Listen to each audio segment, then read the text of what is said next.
The original Project Cars had a mixed reception at the best of times, but personally, I loved it, and I was incredibly excited for the second installment. The extensive car and track list and the promised features made me excited for it, and had been marketed as a real game for race fans, with laser scan tracks, a proper multi-class racing system, IndyCars that had been created with real IndyCar data, sports cars both new and old, a proper weather and day-night system, and lots of other lovely things to enjoy. While it may not have been the best sim, it was still pretty good, but above all, it felt like a game for real hardcore motorsport fans. That's why I pre-ordered it months in advance, and that's why nearly 3 years after its initial release, I still regularly play it. Now, in today's video, you may be able to attribute my biases in relation to Project Cars 3 to the less than positive mindset I had going into this title. For reasons we'll get into throughout the course of this video, I was very apprehensive about buying this game. I did not pre-order it, and I was still undecided on whether or not I was actually going to buy it days out from release. I will admit,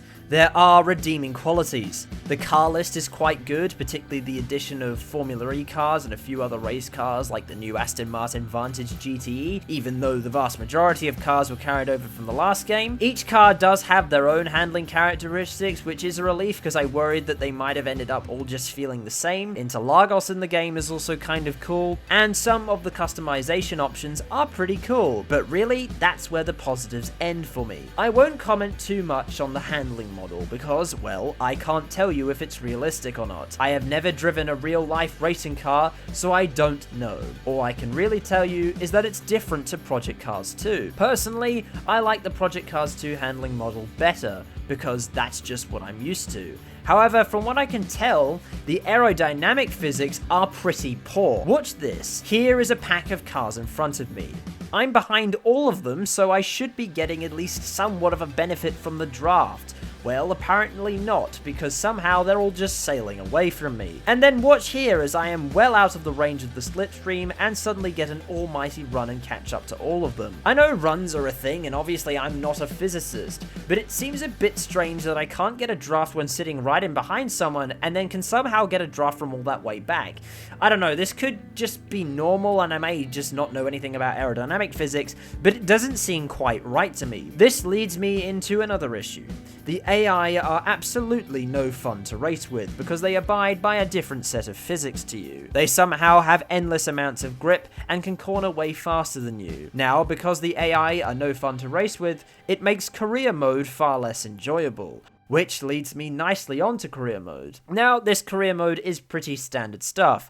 Buy a car with the most original game currency, credits, do a few races with said car, and buy another one. Sound familiar? Well, I did one race in said career mode and decided that it was gonna get super boring very quickly, so I just didn't do any more. So, if you get bored of career mode, what else can you do in this game? Well, not that much. Many of the things that made the last game enjoyable are gone. For starters, practice qualifying, pit stops, tyre wear, and performance impacting damage are gone, something that we will most certainly discuss later in the video. Time trial and community events mode from the last game has been replaced with the rivals mode, in which you are restricted to set challenges rather than being able to lap any circuit in any car. The multi-class racing system that was praised in the last game, that's gone too, and we'll get into that later in the video. Not to mention the fact that we have also lost Circuit of the Americas, the Red Bull Ring, Spa, and Le Mans from the track list.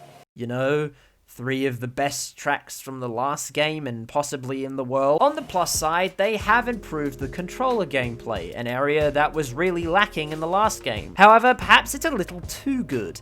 Allow me to explain. Bear in mind, I drive on a Logitech G920. I decided to try out some multiplayer, and well, despite the lack of qualifying and practice sessions, it was a reasonably okay experience. I did notice, however, that I was being significantly outpaced. In my first races, which were both in road cars, I thought it might have just been down to my lack of experience when it comes to driving road cars on a Project Cars handling model. But then I did a race at Knock Hill against 2 other drivers in road cars while I was in a Bentley Continental GT3. I thought to myself, well, this is just gonna be embarrassing for them. And yet I was still massively off the pace. I was wondering how this was possible. In the last year and a half, I have participated in over 70 competitive league races on Project Cars 2. Surely with my experience, I couldn't be this far outpaced unless there was a reason. And it turned out, there was. I tested both the pad and the wheel at Fuji Speedway in the Aston Martin Vantage GTE, Daytona in a Sauber C9, and Brands Hatch in a Lotus Exige. The pad was significantly faster than the controller at Fuji and Brands Hatch.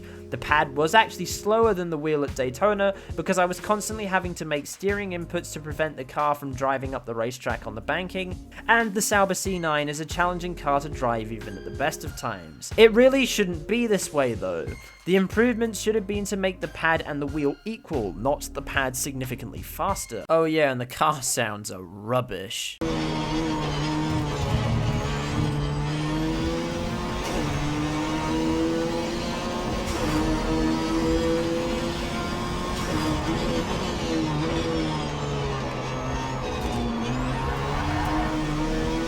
Anyway, I believe this concludes my random gripes with this game. I think it's about time I get into my overall view of this game. Above all else, Project Cars 3 suffers from identity issues. Every racing game that comes out these days knows what it's trying to be. Forza Motorsport combines race and road cars nicely and does its own little thing really well. Forza Horizon is all about doing fun stuff with road cars that car enthusiasts and casual players alike can enjoy.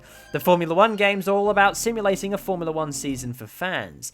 Even Project Cars 2 knew what it was trying to be. It may not have been the most realistic of sims, but it was simulator enough that sim racers could appreciate the game, and the content itself showed that it was a game for die-hard race fans made by die-hard race fans. I cite the way that the IndyCars are simulated, the multi-class system, the in-depth setup menus, and the ability to almost fully simulate endurance races, drive on your favorite racetracks in your favorite cars, drive in almost every type of sports car imaginable, and just enjoy a motorsport sandbox experience. But the aim of Project Cars 3 was clearly not to satisfy the die-hard motorsport fans. You can tell this right from the get-go as you're racing a Corvette C8R GTE on a nondescript road circuit in the most stupidly broad class, if you can even call it that. I mean, look at the other cars I was supposedly racing for position against.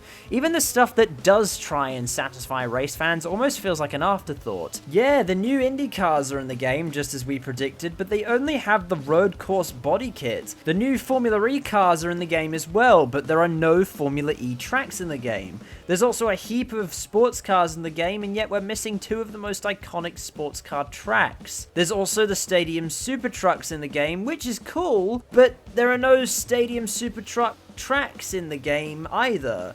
And don't even get me started on practice qualifying and pit stops. How can you make a game for race fans and remove fundamental aspects of racing? Also, the setup menus are really stupid. You get given 3 default setups which you can't edit, and then you have to buy, with credits, another setup slot. But there really isn't that much point, because these setup menus look like they were designed for people with the mechanical and cognitive abilities of an infant, i.e. not advanced enough to identify even the most basic handling characteristics of a car, or to read a sidebar and make setup changes accordingly.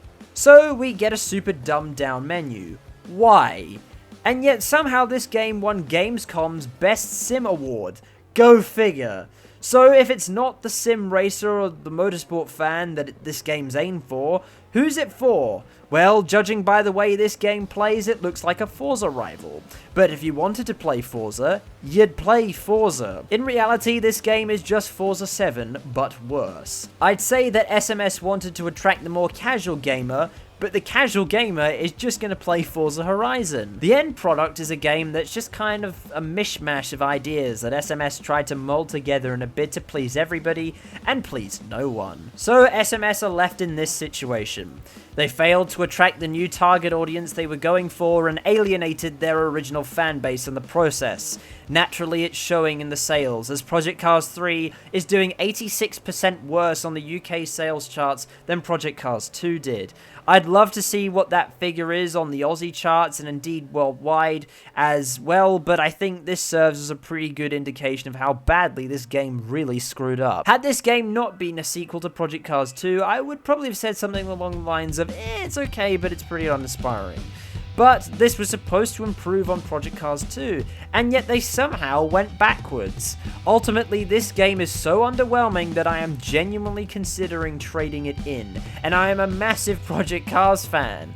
I know SMS can do better than this, because I've seen what this studio can do. They really need to deliver with Project Cars 4, if there actually is gonna be a Project Cars 4. Anyway, what do you think? Did you buy the game? Are you going to buy the game? Do you agree or disagree with this review?